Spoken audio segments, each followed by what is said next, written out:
aperitivino? Ehi. Ciao Gigi. Ciao, fai 2 spritz. Subito. Allora? Com'è? Bene dai, a parte l'età, tutto a posto. Facciamo aperitivino con la moglie e poi a cena. Giusto. Vuoi se ti manca l'appetito? Ah, quello mai, eh.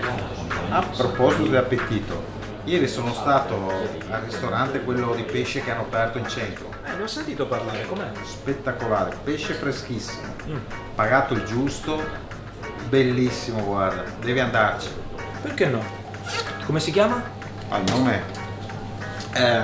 Come si chiama quel fiore che si regalano gli innamorati? Quello rosso con le spine? La rosa. Bravo! Rosa? Come si chiama il ristorante che siamo andati a mangiare ieri sera?